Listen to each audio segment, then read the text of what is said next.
We've officially made it to the halfway point of Radical Red, the ultimate Pokemon fan game, handcrafted to give the player a true test of their mettle, with grueling trainer battles, clever robot AI, and access to all features up to the current generation of the modern Pokemon games. We may only be at the middle of our adventure, but we've already seen things way harder than fans of the series are used to in the mainstream story. The previous installment saw us find an unexpected rival in Morty, with the team needing to dig deep to outwit the spooky Scallywag, before regrouping to take on the formidable Erica, whose Grass-type Pokemon proved no match to the power of our Talonflame, Cindy. With victory, we managed to claim our 4th gym badge, and I think after that, we'd earned ourselves a little breather. We headed back to the Pokemon Center and were met by another of Professor Oak's aides. Seriously, this was like the 8th one. He must have had a wage bill through the roof to cover all those travelling expenses for them alone. Anyway, we were given an egg to celebrate our progress as a future champion in the making, which hatched into a region-exclusive Pokemon for Radical Red. A Delmise in this instance. That was a pretty thoughtful gift, Professor. With that, we were ready to head back out and venture forth to the next city. However, a tremendous Snorlax was blocking our path on Route 16. The veteran players amongst us would know we'd only be able to pass if we could awaken this Pokemon by showing off our impressive musical talents. Unfortunately, I'd left my flute in another castle, so this would have to wait for now. We did grab the Fly HM from the Fly Lady and a dual wing BTM before heading back to the city. At this point, we were at a loose end of where to go, so I decided it was time for us to head to the most popular place in Celadon City, Game Corner. In the original game, the Game Corner was a lucrative business which enabled the player to gamble away their hard-earned coins in order to win fabulous prizes such as Mr. Mime and Porygon, along with a selection of different cool TMs. It seems this idea was kept alive in Radical Red, but thankfully without the need to grind for countless hours, mashing the A button to buy 50 coins at 1,000 Pokédollars each time, or praying that you'd get 777 on the slots. Come on, come on! Gah! Why is it always the cherry? We checked out the TMs first and found out there were so many good TMs available for us to buy. Thunderbolt, Flamethrower, Ice Beam. Oh yeah, I was buying as much as my 16-bit arms could carry, selling all my valuable goodies that I had amassed up until this point in the game. Satisfied with my purchases, I then checked the other counter. If Porygon was the top prize in the Kanto days of old, then this new Kanto had cranked things up to the max. Beldum, Larvitar, Riolu, I'll take 3 of each. Turns out though, the vendor wasn't joking about them costing a pretty penny. Maybe I shouldn't have splashed out so hastily on those TMs. The service is also a great way to gain access to shiny Pokemon with ease, if your pockets are deep enough, and you can also pay a premium to get hold of a hidden ability too. I was curious where all these strong Pokemon were coming from, so I decided to go into Detective Pikachu mode. There was not a single coin case to be found in town. I checked all the usual haunts, but alas, nobody was willing to give me one. I'd need to find another way to get to the bottom of things. It was in the corner itself that I learned that gambling had been outlawed for minors in this town. However, it was highly suspicious that this corner was still letting this young lady gamble all of her pocket money away. The plot thickened. Questioning the regulars, and being thoroughly warned to focus up by our gym guru friend, I received my first bit of intel from a concerned citizen. It confirmed our fears of a shady underbelly behind this endeavour. Team Rocket was running this place. Shortly after, I discovered a strange individual that I had yet to interview, staring at a poster in the back corridors of the arcade. Upon greeting him, the startled man unleashed a barrage of mediocrity upon me. Bested, he fled into the darkness, and I felt the trail had grown cold again. But I remember his obsession with the poster at the back, and decided to check things out. As I lifted the poster, I could see a message scribbled on the wall. Hit that like and subscribe button. Well now, that's just good marketing. And vandalism! There was also a hidden switch, which, when pressed, revealed what looked like a very suspicious hideout. Alright, enough of the theatrics. We had a mission to protect those poor Pokemon. Battling through the droves of Rocket Grunts, we reached the infamous spinning puzzle that Rocket Corner was famous for. Boogieing our way through the arrow maze, the world eventually stopped spinning and we made it through to the other side and could head to the elevator. We needed a key to operate it though, so I had to track that down first. Some more puzzles later, and a rapidly developing migraine, and we managed to win it from a grunt on the bottom floor. Key in hand, we could take the elevator all the way to the basement, where we needed to quickly dispatch a couple of bodyguards before we came face to face with the big boss himself, Giovanni. Leading with his iconic Nidoking, we were off to a tough start with a poor matchup. The Nidoking was scary, as it could be either a physical powerhouse or a special fiend thanks to its Sheer Force ability. Sheer Force removes the secondary effects of attacks such as status conditions like burning or stat drops, and instead makes the moves more powerful. I went for a Reflect hoping it was the former, but unfortunately I made the wrong call. Giovanni's true strength was yet to be revealed though, which came in the form of Kangaskhan, or to be more accurate, Mega Kangaskhan. Back in the Gen 6 days, this Pokemon was an absolute menace, and this was in part due to its improved stats, boasting an impressive 125 base attack stat, along with a decent speed of 100 and natural bulk, but also due to obtaining a unique ability, Parental Bond. Now, we saw this ability back on Whitney's Farigiraf, but to recap, this ability allows the Pokemon to perform a second follow-up attack at 25% power, after its initial attack. This is already pretty strong, but this is where Kangaskhan really shines. Thanks to its move pool, Kangaskhan gets access to moves which completely exploit the second attack. See, while the follow-up attack does 25% damage, it also does the secondary effect of moves used too. For moves like Body Slam and Bite, this means that there are in fact two chances for the 30% paralysis chance or the 20% flinch chance to proc respectively. Okay, so these are just percentages, so neither might happen, right? Well, what if I told you there was a move which guaranteed a stat growth when used? Namely Power Up Punch. Each time Kangaskhan would use this move, it would not only gain the normal attack boost, but it would also receive a second one on the follow-up attack. Yeah, this thing was getting +2 to an already impressive attack stat every time it used this move. There was a reason that this Pokemon was recognised as an Uber tier Pokemon back in the day. I lost 3 Pokemon to this Kangaskhan, and only took about half of its health before it switched out, while being at a +4 in attack. The Taurus that came out proceeded to sweep the rest of my team. Before we made our way back to Giovanni for a rematch, we added Spoons to the team for a speedy Psychic type to handle that Tauros, while also adding Gardevoir to provide us with a little bit of extra coverage. Navigating the Arrow Maze again, we challenged Giovanni once more. Swamps was a much better lead versus the Nidoking, and though narrowly avoiding the KO, she did allow VGC to come in cleanly against the inbound Kangaskhan. This allowed VGC to set up both a Reflect to reduce its firepower, and also get off of Paralysis to slow it down. This allowed Daphne to come in, tank some hits, and take down the Kangaskhan. The rest of the battle went relatively smoothly after that, outside of a couple of pieces of bad luck versus a Honchkrow, and a nervy moment from a Shed-Tail Orthworm bringing in Tauros behind a substitute. Our victory over Giovanni granted us a Silph Scope, which would allow us to finally bypass the unidentified ghost that had been blocking our path at the top of the tower, where we would be able to save Mr. Fuji from Team Rocket's evil schemes. First things first though, we had the most important part of the game to take care of, getting me a Gengar. We managed to track down a Haunter relatively easily, catch it, and then give it our spare link cable to evolve it into my favourite Pokemon. A newfound skip in my step, and it was time to channel our inner Ghostbusters as we approached the Staircase of Gloom. The Ghost received an update in this Radical Red version of the game, being an Alolan Marowak rather than the standard Marowak in Pokemon Red and Blue. I thought this was a really nice touch, considering it's meant to be a Ghost Pokemon anyway. This battle wasn't as straightforward as it used to be either, with the Ghost receiving an Omni boost to all stats at the start of battle, and also holding a Thick Club to boost its attack stat even further. It was also 11 levels higher than my team too.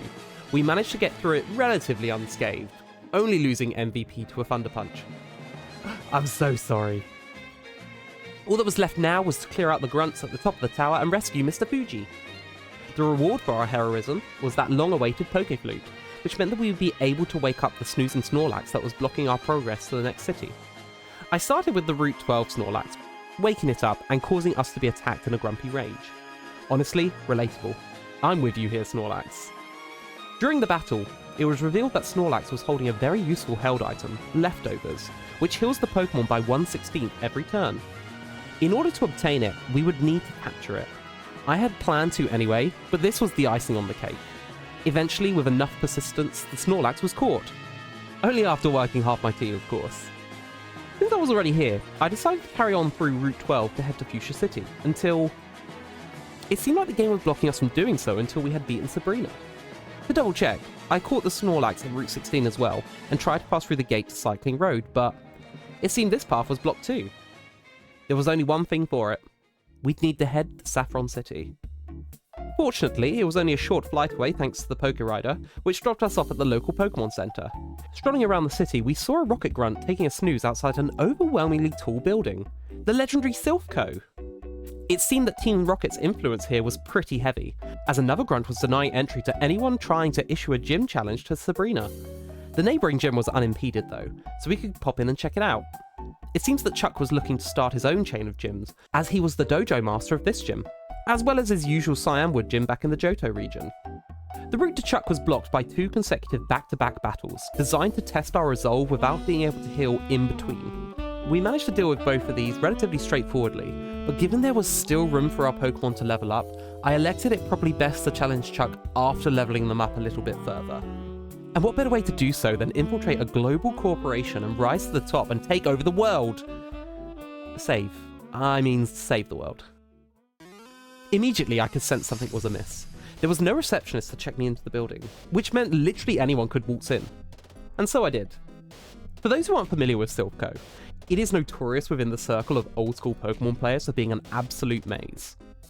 Players would need to navigate the narrow corridors and office rooms, jumping from floor to floor through the use of various warp pads to access otherwise sealed off areas. Could you imagine working in a place like this for a living? I just need to file these accounts over at... Oh no, where am I? Is this HR? The building was crawling with rocket grunts, each possessing strong Pokemon designed to slow us down and chip away at our resilience. We actually had to make several exits out of the building just to go up and heal our Pokemon. I did use these excursions to check out various other places around the city. You know, all work and no play makes Cooper dull boy and all that jazz. We actually stumbled upon a building filled with Pokemon fans, one of which allowed you to unlock abilities for the mere price of a bottle cap, as well as another selling power items to improve EV growth. We weren't using those this run, but it was another example of quality of life features that Radical Red was generous in providing.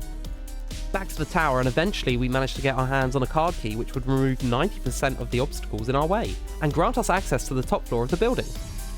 It also gave us access to a bed we could sleep in, which meant no more long trips outside to heal up. Soon we found the warp pad which would lead us to the tower's core. As is tradition, Gary was waiting for us on the other side of the warp, wanting to test our strength as a Pokemon trainer once again. MVP was able to handle his first 2 Pokemon with relative ease, before a threat in the form of King Gambit appeared. This Gen 9 Pokemon is notoriously strong, thanks to his Supreme Overlord ability. This strengthens his attacks by 10% for every fallen ally on his side of the field, meaning he was operating at a 20% power boost at this point.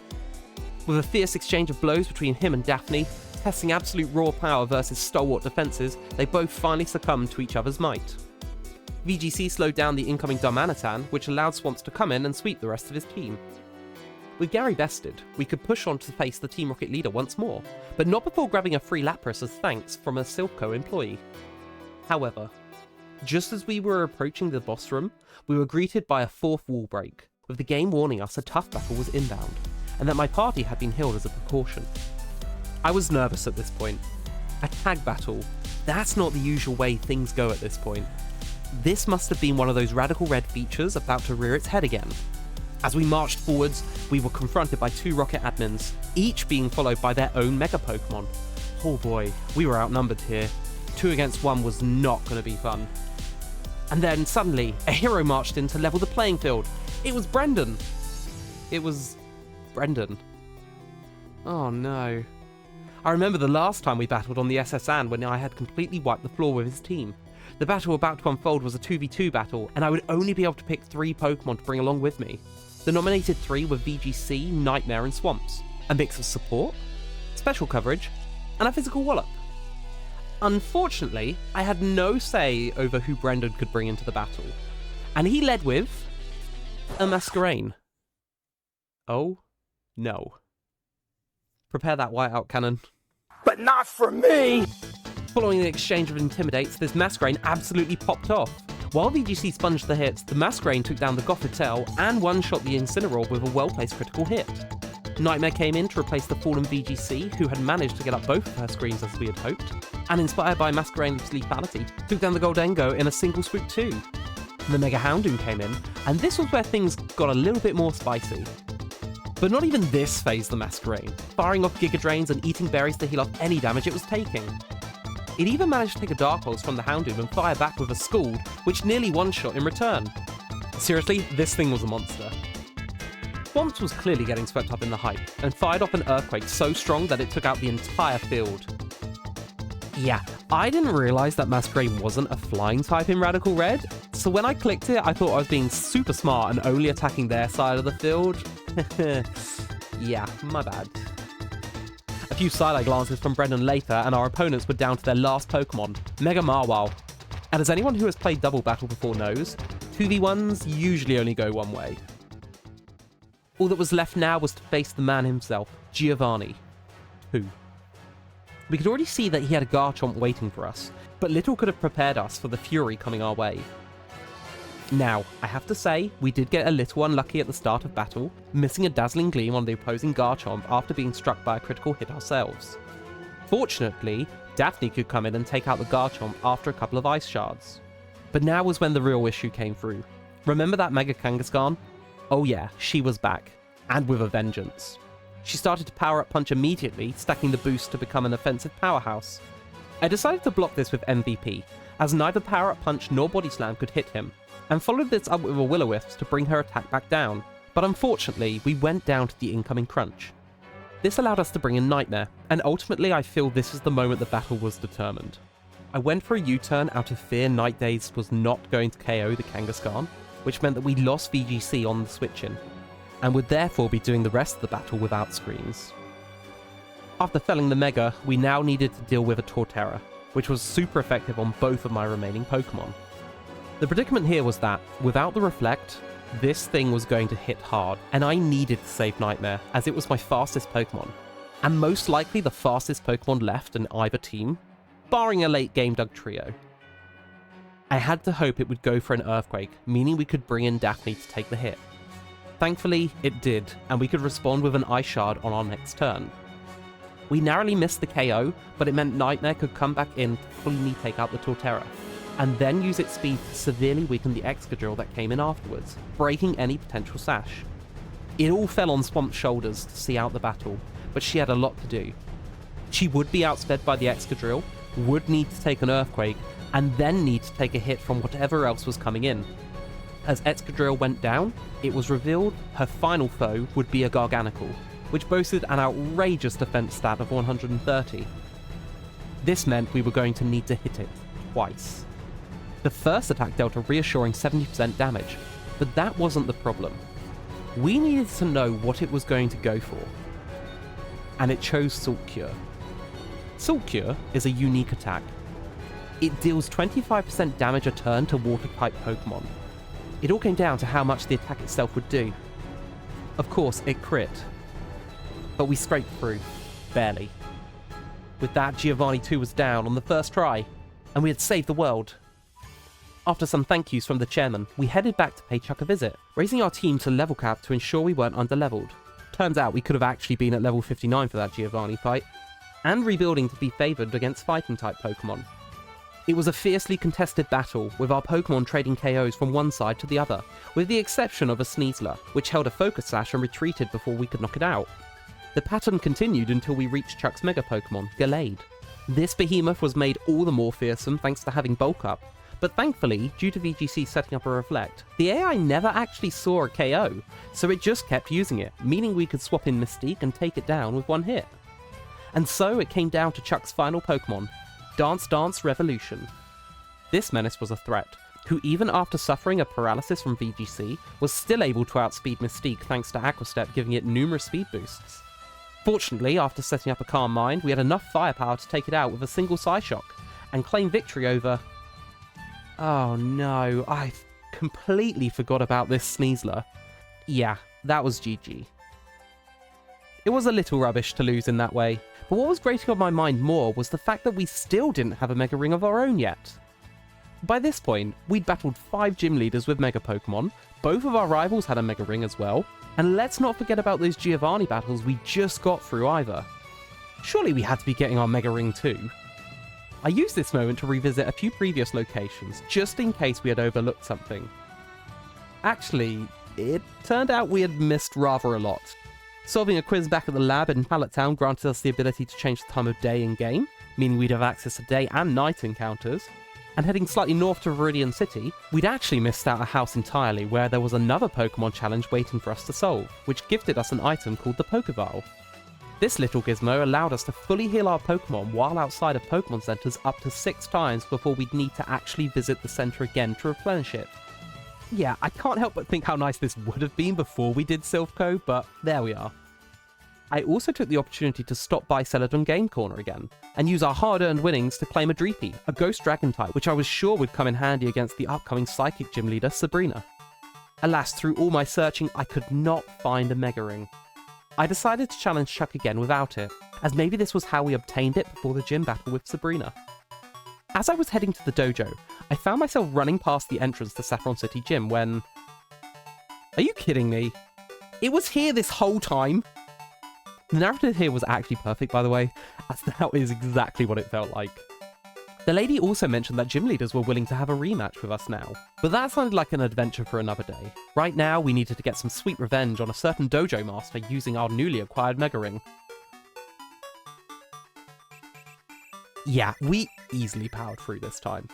Our prize for beating Chuck was an incredibly useful TM in Drain Punch, along with our pick of a regional Tauros, of which I decided on the Fire type, just because I felt we needed a bit more coverage in that area. Finally, it was time to take on our 5th gym leader. As Sabrina drew near, it was critical that we took the right team to combat Sabrina's psychic types.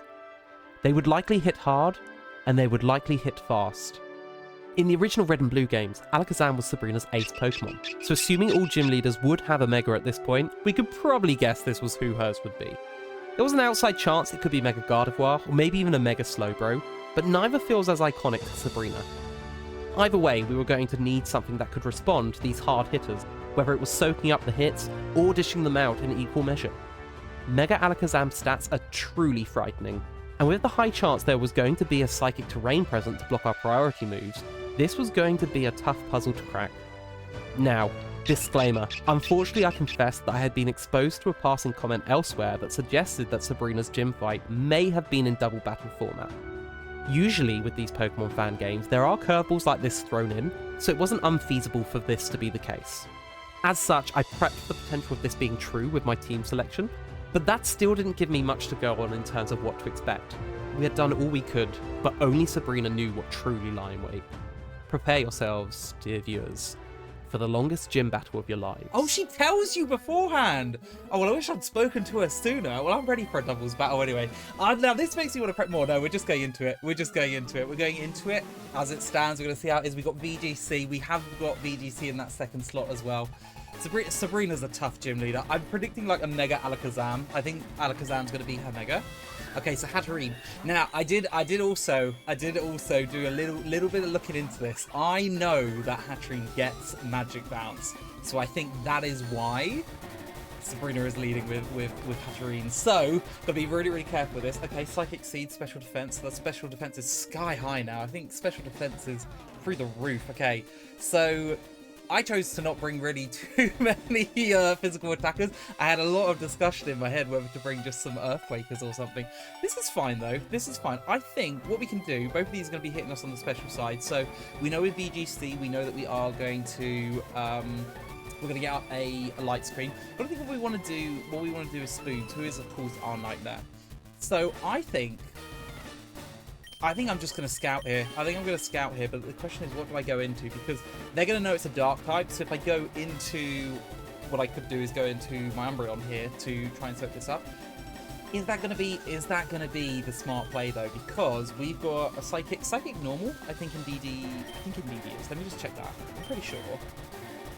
Yeah, Psychic Normal, okay. So Ghost-type moves aren't going to be too effective on this.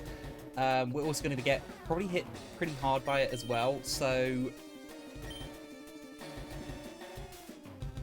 I don't think this is very well through, did I? Well, let's have a little think. What can we do here? So we could get... No, the Dracloak is not a good choice because we've got the Hatterene there who is a fairy type as well, so that would absolutely devastate us.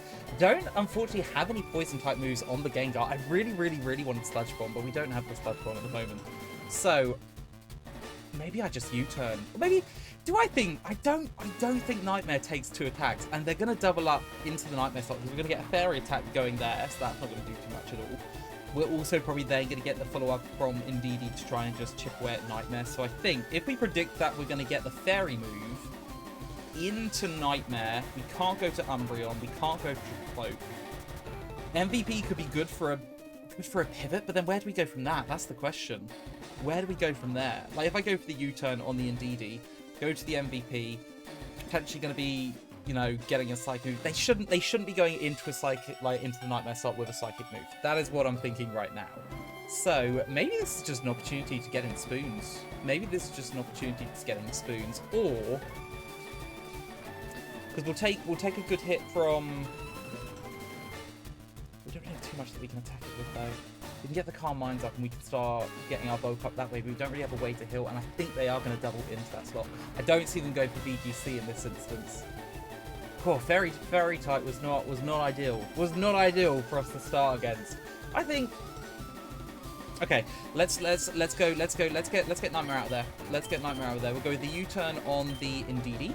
So on the Indeedee, I also have a little bit over leveled. Maybe. Maybe, I say that, there's probably going to be a level 57. So we'll go for the U-turn on the Indeedee slot, and then we're going to get up our light screen here. So this is the light screen. So the light screen's hopefully going to protect us a little bit. The Gengar that comes in. Okay, so that's really good damage. I did not know you were that frail. Are you that defensively weak that that's going to be a bit of an issue? Okay, so let's go MVP. So we're going to send out MVP. Gengar, hopefully he's going to take this fairy move, whichever's coming in, especially with the screens up. Hyper Voice, is that going to be a Psychic? It doesn't affect MVP. Okay, that's great! Trick Room, of course. Yeah, okay. Okay. Maybe I should have just gone into that slot. Okay, but this is fine because we've got what we can do here, the reason I've gone for Hex I'm hoping is going to be a saving grace here, because if I fire off the Hex into the Hatterene slot, I know it's not going to do too much, but we are good. Maybe I should just scout. Maybe I should scout, get the Thunder Wave off, and then get the Thunder Wave off on the Indeedee, because they're both probably at this point going to double into the Gengar slot, right? Maybe the Protect is the play. Let's just scout what they are about to do. We've had the Trick Room, so we know that Hatterene's going to go before Gengar. So let's try. I'm just going to make it worse, but make it slower, aren't I? So let's Protect. Let's Protect on MVP. MVP's getting the Protect in. We're then going to go, I think, with the Thunder Wave. The Thunder Wave on the Hatterene. With the Magic Bounce. Well, we can't do that, can we? That's a little bit of a dagger. That's a little bit of a dagger, so we can't do that. What we could do, though, I think the Indeedee's going to go before us here, but hopefully it's going to double into that Gengar slot. We will U-turn and try and utilize the U-turn here. This is a bit of a problem being a bit slow. So we get MVP to do the Protect. We're going to U-turn out with MVP. Expanding Force, we protect ourselves. That's fine. Is that going to hit us as well? Okay, so we're protected. Should be okay. Does quite a bit. I don't know what that move is. Is that a Gen 9 move? This is fine though. Because it means VGC's getting out of there. Hopefully we're taking down the Indeedee. We do. Awesome. I thought I would because it's particularly frail. Okay, so we're getting a clean switch in here, and we do get another opportunity with VGC to get our screens up, providing there's not a Stealth Rock or anything coming in. Okay, so we've got one Pokemon and we are going back. Now, I think the play that we do here, we've got that Fairy type on the field, which is what I'm really not a big fan of. Not a big fan of at all, and it's going to be really difficult for us to start taking down. But I do have the Snarl on the Umbreon, and I have the Toxic and the Protect, so we can start, like, trying to... essentially, trying to make it so they have to start focusing on one particular Pokemon, right? Umbreon can just start bringing their attack down, which is what I kind of like in this instance. Of course, I don't know what Pokemon they're going to match me with, and I have to go before I do this. I think I will go to the Umbreon and I'll start weakening them. Because in the worst case scenario, we can get a Toxic off of whatever's coming in. And I think that'll be really good. We do also have Protect as well. But I think MVP's probably not going to be able to... Okay, that's a Gen 9. That's a shiny Pokemon. Brute Bonnet. Boost the energy, boosted it attack. Okay, so I've gone Umbreon on the defensive side. What typing are you again? You are a Grass Dark. So if I could get my so what the play potentially could be here. We think the Hatterene might go. It's probably going to go either for a Fairy move on that Umbreon, or it's going to try and take out the Gengar here. Maybe what we do, maybe we protect that it's going to attack into the. It's going to attack into the Umbreon slot, and we protect on the Umbreon, and then we can change MVP out. What that will do, allow us to get our Nightmare in to use U-turn, which is going to be quite effective on the Bruce Bonnet. Plus, I think a Dark move's probably inbound on Gengar at this point. I think that's probably what we're going to see. So we could Wisp, but the Trick Room's up. So I've got to play around that. So I think I'm going to go to Nightmare here, which are hopefully then going to take the Dark attack. It's going to break the illusion, but that's fine. That is absolutely a-okay. I don't really know what I'm going to do against against this Brute Bonnet. If I can't take it out with the U-turn. Is that going to be a problem? Okay, and then I'm going to protect on the Umbreon, predicting that it's probably going to go for a Fairy move. It's probably going to go for a Fairy move. If it goes for something like Dazzling Gleam, then I can't do anything about that, unfortunately. I'd have to just stay in MVP, but I think that's not a good choice because of the Dark move that's coming in. So we'll go Protect. We'll Protect on Umbreon. Right, there's Spoons. It's not Spoons, though. I had a mini heart attack there. Okay, so hopefully we predict that the Fairy move is going to go to the Umbreon. Raining Kiss, awesome. So we've got that. And there's the knockoff. Knockoff's a little bit of a problem. It's so much still. Okay, so we still do have to deal with the black glasses. Losing the black glasses is a bit of a shame. We do have to also factor in that we are going to be moving 4. Or after, should I say after, because of the Trick Room. So the Trick Room still being up is a little bit of a problem. If we predict that Nightmare's going to get taken down here, I think, will the Hatterene go for the Draining Kiss in that slot, and then will that cause the Brute Bonnet to act differently? Okay, there we go, Trick Room. So there's two turns left. This is a really cool feature of Radical Red, by the way, which I only learned recently when I was just messing about in battle. Only learned it recently. I was like, this is really, really fun. So 2 more turns of Trick Room. All of mine are just so fast. Really, I need an in when the Trick Room is down to take down that Hatterene. MVP is going to go down. MVP does have the Protect. Okay, let's go MVP. We do still have the screens up. So we still got the screens up, so we should be able to take a hit from, you know, hopefully it's not going to go. It shouldn't go for the knockoff. It shouldn't go for the knockoff. It's most likely going to go for a knockoff in the Umbreon slot, which is going to lose the leftovers. So I'm going to swap in Gengar. And I'm going to expect there to be no psychic attacks. I can then protect to wait out the Trick Room, which will then mean it's gone. Then I can just double up on the Hatterene. I feel getting the special attack down here. I feel like getting the special attack down here is going to be very useful. Or do I just say that I'm going to take these hits, whatever they're going to fire at me, and I just Moonlight to heal off the damage? I feel Umbreon's quite slow, but I think we've both got the Protect, so I can just double Protect next time. I'm going to go for the Snarl just to weaken it and see what happens here. Then we can both Protect on the next turn. There's the Draining Kiss, that's fine. It's going to do a lot of damage. This is a Pokemon that has a lot of special attack. Okay, that's fine. It's not as much as I feared, because I did go... You went for the knockoff? Why? Did it see a kill with that or something? Why would you go for the knockoff? I thought you'd go for the knockoff on the Umbreon to get rid of the leftover. That's kind of... I was not expecting that. I was not expecting that because maybe it sees the kill. Maybe it just sees the kill and it just goes for it. Maybe that's what it is. Okay. I thought maybe there wouldn't be a kill there. So we got one more turn of Trick Room. I'm now in a very, very bad situation. Because what I've got to work out is is there screens? Is there screens? Because they went for Trick Room on turn 1, right? Which means I don't currently have screens. You can see the fear in my eyes. Okay, so we got to sit through one more turn. So there's one more turn of... Yeah, that Brute Bonnet's a real problem because it literally takes out all my team. I toyed with going for the... Wait, did I put a Protect on Dracloak?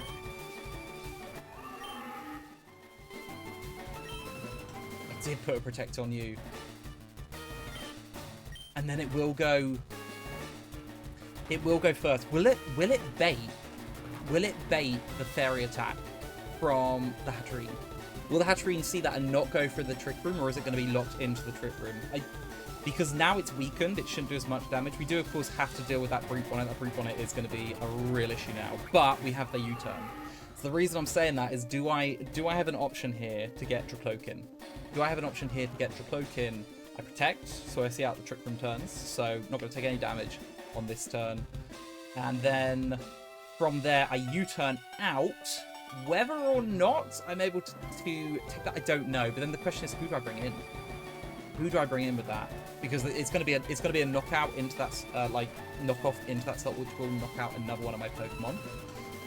We know that the Draining Kiss isn't doing too much, so maybe I wish I had Follow Me or something. Follow Me would be brilliant if I could have that on the Umbreon. I think I will go Dracloak. I'll go Dracloak here. I'll get the Protect. The Protect will mean we can then get off a U-turn, and we should be the fastest acting one. It does mean we have to start dealing with some Trick Rooms again. It also means my Dragon Dance is a little bit counterproductive because I want to be hitting harder, which was the whole thinking behind having that. But these gym battles are really tough. I'm loving it though. Because you're having to really think. So I'll go for the Protect here. There we go. I think maybe now I go for the, because just to check, yeah, one more turn of Trick Room, got 4 more turns of Psychic Terrain. Okay. Maybe I Moonlight just to heal, but I'm scared that the knockoff the knockoff has got to go into the Dracloak slot, right? So I think here, whatever happens, maybe I Toxic then. If they both double up on Dracloak to try and get the kill, I Toxic, and then the residual damage will take down the Brute Bonnet. Let's do that. Right, let's Toxic that. So we get the Protect there. That's okay, because it's going to plus to about half. Oh no, not even that. That was half with the crit damage. There we go. So we've got the Protect there. There's the Toxic there. Okay, so now with the Trick Room ending, is going to be really, really big for us. I could also try and force out the Hatterene with another Snarl, because then it's going to be at a -2 special attack, which means it's probably going to want to go at that point. I'm going to U-turn here in the hope. Yeah, there's no way I can Dragon Dance. Right, let's see if this takes you out. We're going to U-turn there. Right. Then what we're going to do, we're going to, with the Umbreon, I think this is an opportunity here. Because we've seen that, I don't think they're going to double into the Dracloak slot. I think here what I might do is I might just Protect. I think I'm just going to Protect here. And the reason that over Moonlight, I mean, Moonlight isn't now going to be going first. Do I think that the Trick Room is inbound? Because if the Trick Room's here, it's a really good chance for me to get VGC in. So maybe I should swap with the Umbra, but the problem is it's been going for Draining Kiss. But I think because it doesn't see the kill, it's going to see this is the chance for it to set up the Trick Room, so it's going to go for the Trick Room. And I really want to get some sort of screens up. So I think what I'll do is I'll change here to VGC. With that knowledge. This is going to be a long battle, guys. I hope you're up for a long episode. Because it's got to repeat what it did before, right? It's got to go knock off into the Dracloak slot, and then it's got to go for the Trick Room like we had before. I'm not going to be able to stop it from getting the Trick Room. Whatever I want to try and do, there's no way I'm taking down that Hatterene, because I don't have the moves for it at the moment. So I think I'm going to go VGC. Maybe I'll set up a Reflect. I'll see what the battle's looking like after this. So let's go VGC.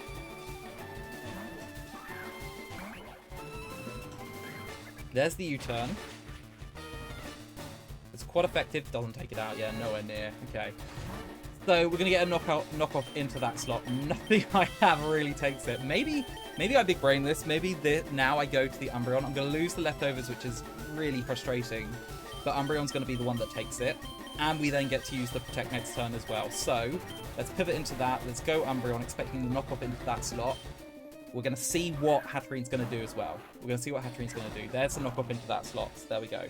I am defensively bulky. That still did a lot. So I think what we're going to do on the next turn... So there's the Trick Room. I didn't pay attention. Because I've been using... Have I been going before the Brute Bonnet?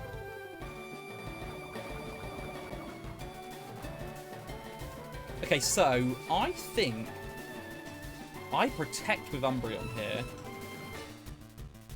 and I set up a Light Screen. Or do I go, Well, I think the Brute Bonnet's going down. The Brute Bonnet's going to go down to the Toxic. So if I Protect... I wish I had Protect on both of these Pokemon. So let's lock in Protect. So let's go Protect there. And then if we go Light Screw, we're really going to be reducing the damage. Problem is, how many physical Pokemon do we think that Sabrina has? I'm just gonna check. There definitely was a Trick Room. There we go.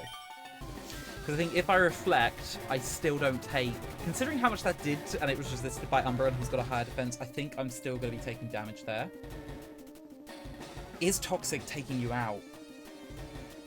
It looks like you've got 3/8 of health left. Because if it doesn't take him out, we're in a bit of a pickle here. Right, let's go light screen. Let's go light screen. So the Toxic's going to be putting in work. Light screen's going to be blocking any potential thing. There we go. We protect ourselves. There's the knockoff as predicted. That is going to take us out. I don't think Reflect saved us there. Right, Toxic. Do you take you out? It doesn't. Okay. Okay, that's fine. We will go, in that case, to Dracloak. We're going to protect. Then Toxic will take it down, and I'm going to Moonlight on Umbreon. Because I'm thinking they're both going to attack into the Dracloak slot. So we'll go Moonlight to get our health back, and then we're going to go Protect here, just to burn a turn. So here comes the Protect. I think this is the strat. So there's the Protect. That's okay. That's okay because we are Moonlighting. Doesn't do too much. Moonlight's going to give us a lot of energy here. We protected ourselves. The Brute Bonnet's going to go down to poison. We get the Moonlight to get us a little bit of health back. Woo! Doubles is such a different dynamic. It's such a different dynamic. Like, such a different dynamic. I was tempted. I was like, I could have gone for a full doubles team. I like that it warns you, though. It does tell you you're getting into it. Right, terrains return to normal. Okay, so we've got the dark types and stuff. Porygon 2. That's not a Psychic type. It's got Trace. Trace is synchronized. That's a little bit of an issue. That's a little bit of an issue. Because now we can't Toxic this. Okay, so what's Porygon 2 going to do? Porygon 2 is going to be really, really bulky. I had, for the longest time, before the Protect have been coming in clutch, I had the refresh on the Umbreon. That's a little bit sad that it traced that one and it didn't trace the Infiltrator, which, you know, Infiltrator's still pretty good, but that now means that Toxic Storm is going to be a lot harder. Right, let's have a look. Let's have a look at what else we can do. We do still have that Alakazam in the back. We haven't touched this Hatterene, though. This Hatterene is so bulky. So bulky, especially defensively. It's going to be really difficult. I do have the Shadow Ball for it, though. I do have that Shadow Ball for it. Okay, how do we deal around this? Trick Room is still up, so they are going to go before us. The Porygon 2 is going to be slower. I can do a slow U-turn to get something in safely, but I think that's going to be not the most ideal. I could protect on the Umbreon, but I don't think it's going to go for a Draining Kiss again on Umbreon. I just don't see it going for that, because why has it been going for Draining Kiss versus the Umbreon when the Dracloak's there? Like, it is specifically targeting with the Draining Kiss, so maybe it doesn't do... Oh, maybe the Eviolite, because Dracloak's got the Eviolite, it sees that Umbreon takes more damage from it. Do I Moonlight again? Before doing any damage to it, and maybe just set up a Dragon Dance. Maybe just set up a Dragon Dance, just because we can. Because the problem with going for Toxic is it's going to start racking up now that it's got the Synchronized ability. So if I go Moonlight there, and then 2 more turns of Trick Room, if I go for Dragon Dance...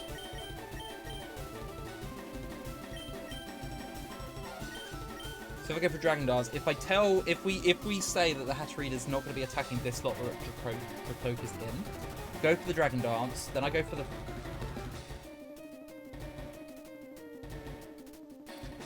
Oh, do I go double Dragon Dance, or at least one Dragon Dance, and then on the turn that there's Trick Room, I Phantom Force, which means that I go both first and then I go last. Gotta make it to that round, of course, but that could be the strategy. Get in the Dragon Dance now, seeing what happens on this turn, hoping that I live, and if I don't get attacked, then that's absolutely perfect. Dragon Dance again based on the first round, if not Protect. Then use Phantom Force. Is this Porygon 2 going to be doing status and I'm going to get really, really upset? Is that what is going to happen? If that's the case, I'm going to be absolutely devastated. I think we have to Dragon Dance. I think we have to Dragon Dance. It's gonna be a little bit problematic, but we'll Dragon Dance. We'll see what happens. Okay, that's fine. We'll see what the Porygon 2 does. I know it's got Ice Beam. There's Moonlight. Moonlight's a little bit wasted on this instance.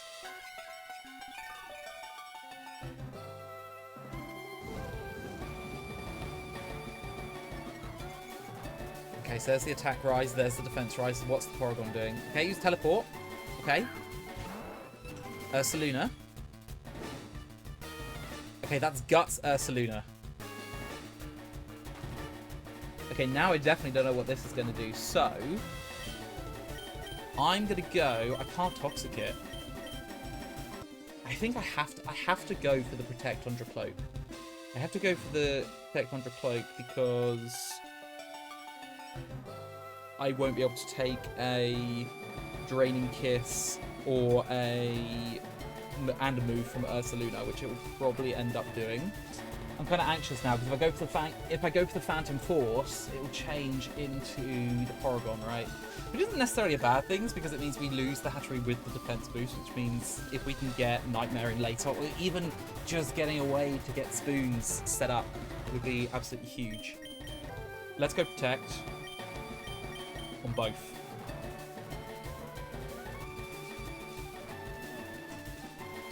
Yeah. No! I could have Snarled for free then. Okay, I could have Snarled for... Or I definitely could have Dragon Danced. Okay, so everyone's protected, so there's no way that the Ursaluna is going to be. Okay, Dracloak. Okay, so it's gone for Dracloak. I need to keep an eye on the screens here as well. Twisted Dimensions return to normal. Okay, Right, what does Umbreon do? Does Umbreon just Snarl? Maybe Umbreon snarls, which means we force out a... What's the... I don't have screens anymore, right? I'm pretty sure I don't have screens anymore on my side. They're probably going to be... Well, they'll be going after this turn, so... Maybe I Snarl to threaten. Just to threaten the Hatterene out. It's probably going to change anyway. So we go for the Snarl here, and then I go Phantom Force on the Dracloak. Yeah, because I have to Phantom Force here, otherwise I'm going to be in trouble. I have to Phantom Force here, otherwise it's going to be a little bit of a problem, because I'm going to be the fastest thing on the field. So I go for Phantom Force, and I make sure it's on the Hatterene. So there we go. I'm now going to disappear, which means if the Hatterene was going to attack me, or the Ursaluna was.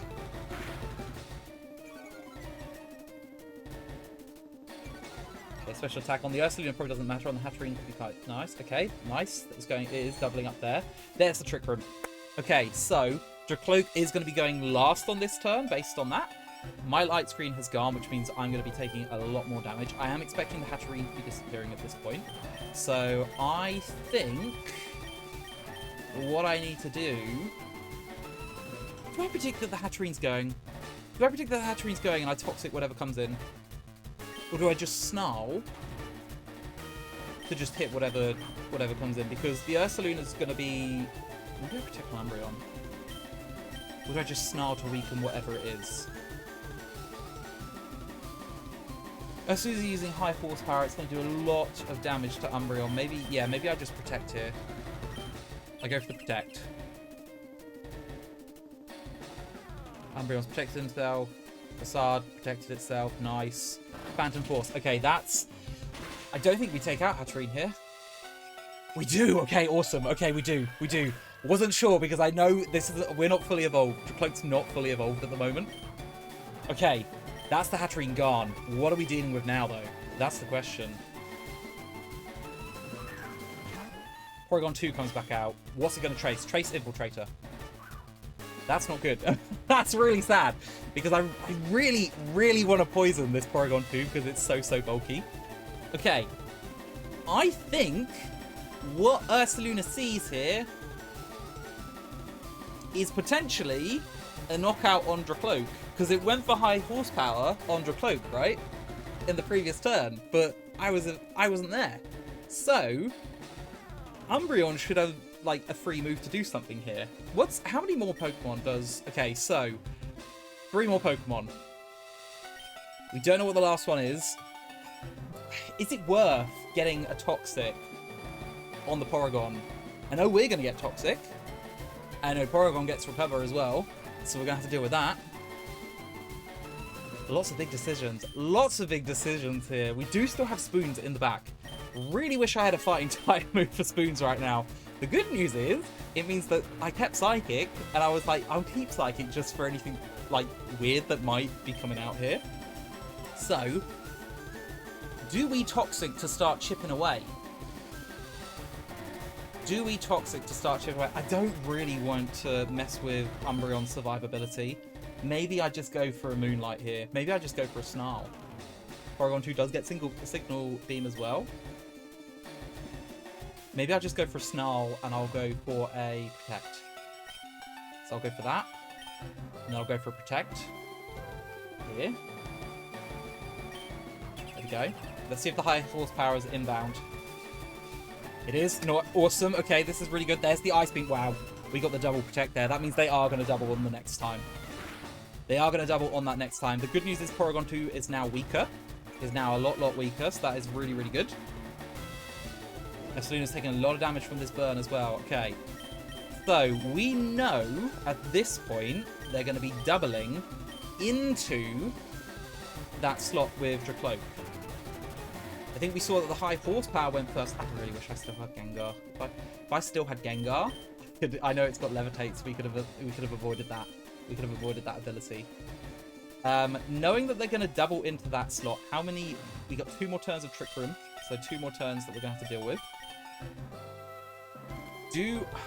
Do I can risk the double Protect.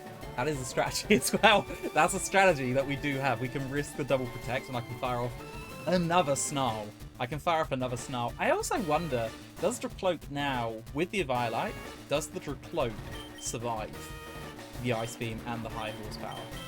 Because we're going to be at what? We're going to be at essentially 120 and 120. It's not stat. The high horsepower stat. The high horsepower is going to hurt. The high horsepower is going to hurt. I know that. It's whether we can then take the Ice Beam as well. Probably not. It's going to be my guess. In which case, is it worth at this point we just let Nightmare go down?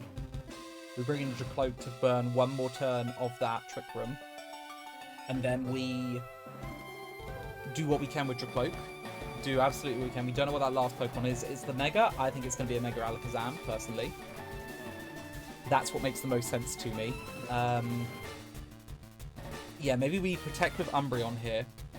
We protect with Umbreon, because I really don't want to get frozen. Or we just go for another Snarl. We go for another Snarl, weaken that Porygon 2 further, so then we can get, when Dracloak comes back in, we don't need to be as worried about it. I think that's what I'm going to do. I'm going to go for the Snarl again.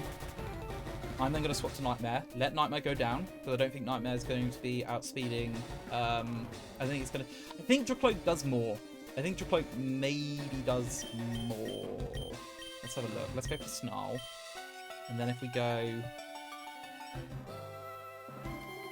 Yeah, because it has got that Protect, which I think is just really good for just stalling in general. So let's go Nightmare. Let's stack Nightmare here. Okay, there we go. So hopefully they're going to double into that slot. The high horsepower goes first. I had a mild panic attack. That was my Alakazam then. But I know it's Nightmare as the illusion. I was like, oh my gosh. Did I just completely sack this Pokemon? Okay, so that's fine. There's the Ice Beam. Please just don't get frozen. Though if there is a freeze, at least, you know, it's synchronized. There's the Snarl, so that does nothing. And then we're in the same situation now where we can get off another Snarl and just keep weakening that Porygon 2 to the point where it just doesn't want to stay in. Because we get Dracloak back in here and we get to then Protect. We get to Protect, we can fire off another Snarl. So, send out Dracloak. In an ideal world, Porygon 2 is going to swap out on a Snarl here because I'm going to go for Snarl again. I'm going to go for the Snarl again here. So, here's a Snarl. And then I go for the Protect. I'm getting really nervous now. This is the crunch time of the battle. I've had to work. It's changed it up. Does it see the kill?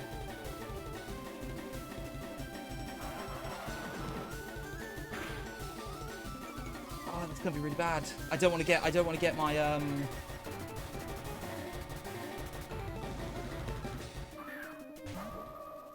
Oh, it's Gardevoir. No Alakazam. Ooh, hoo, hoo. Key dokie. Okay. I didn't want to speak it to truth that it would be Gardevoir. In the back of my mind, I'm like, Gardevoir. Gardevoir gets a Mega Evolution. But I was like, no, it's Alakazam. It's Sabrina. It's got to be Alakazam. Okay. I think we're okay. I think we're okay. I think what we're going to do, because the Trick Room's now gone. Right, AI is smart. AI is really smart. I want to see what the AI is going to do. If it protects though, or if the Gardevoir Calm Minds here, I don't think it should. Really shouldn't do. I don't know if the AI is going to cheat. If I double protect a Scout here to see what the AI is thinking, we have a chance because we can play around that. Of course, it's been changing it up constantly, so who knows what it's going to do, but I really want to know who the Gardevoir is going to attack and who the Ursaluna is going to attack.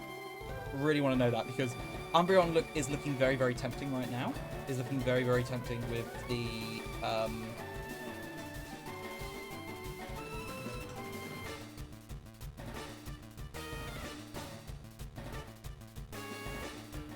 maybe I Phantom Force. Maybe I don't double protect. Maybe I Phantom... Ah, but no, but the Porygon 2 can come back in because of the teleport, right? Maybe I Phantom Force and protect though. Because then at least I can sort of see and maybe scare away the Gardevoir. That teleport was a really, really good play. It was a really good play. Okay, let's do protect.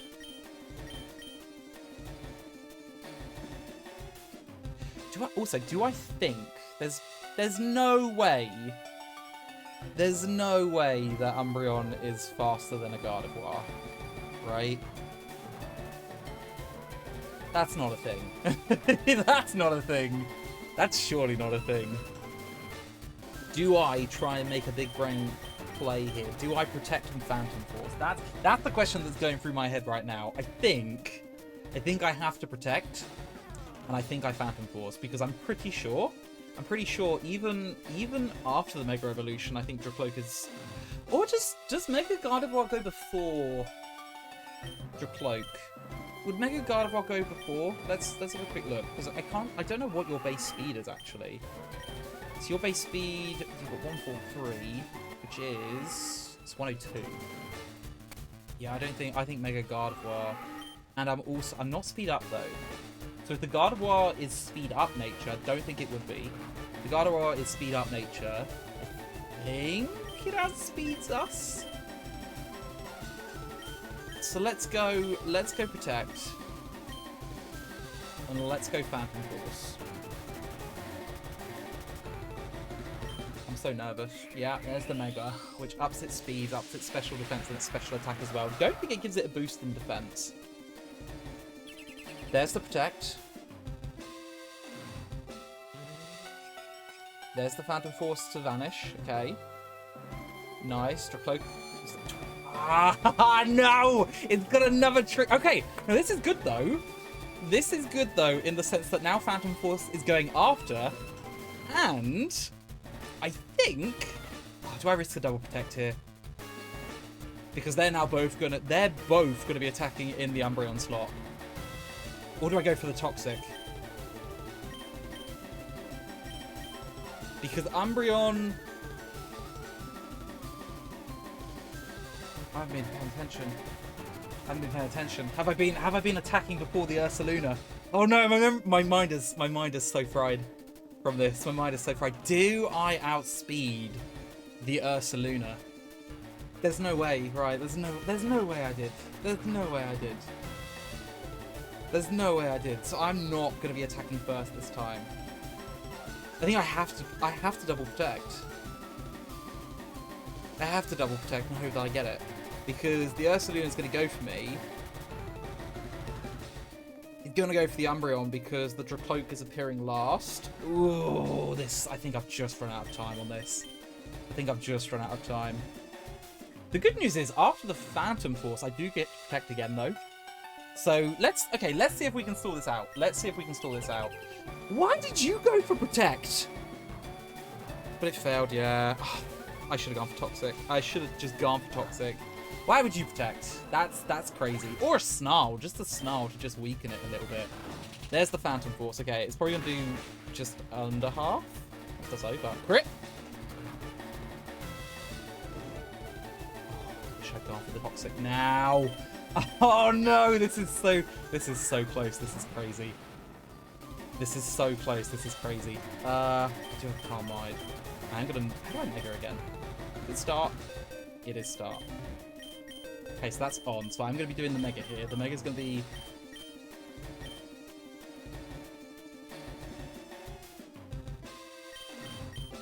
I think this is the turn where I die, though. I think this is the turn where I die, because they're either gonna... I think Ursaluna's gonna take out... Ursaluna's gonna take out Spoons here in one hit. There's no way that it doesn't. Right? There's no way that it doesn't. What's worst case scenario here, Coop? What is worst case scenario here? Because if I Protect... Gardevoir might go into the Dracloak slot. And if Spoons takes a high horsepower, which I don't think Spoons does. I don't think Spoons does. I wish I had Protect over Calm. In this scenario, I wish I had Protect over Calm, like Calm Mind, because then it would be a little bit of mind games of how to do this. I think Ursaluna's been burying it up, so I can't even predict it. Ursaluna's buried it up between the two, so it's probably gonna be Facade actually.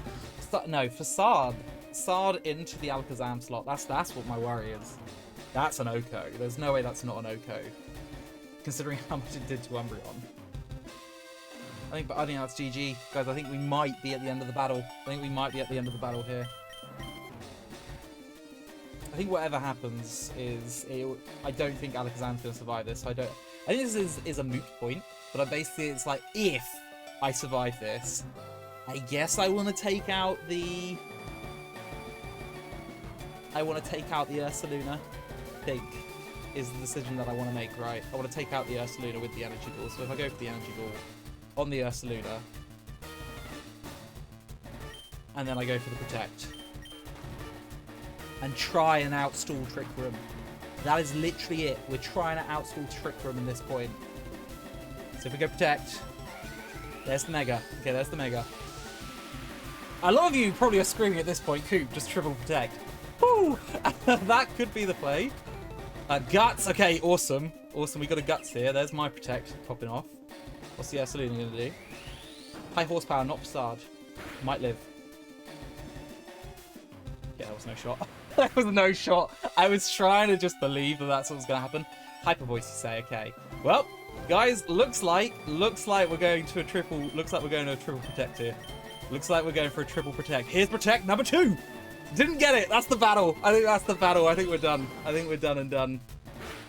We needed to try and outstall that, and yeah, we're done and done. That was taking us out the whole time. The fact that the cloak lasted as long as it did.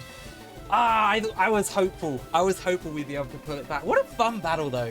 It's alright, we'll get it next time, guys. We'll get it next time. Is this the end of the road for our Pokemon journey? Will Sabrina's tactics prove too much to handle? Or will we find a way out of this tricky situation? I sure hope so, or we're not going on safari next time.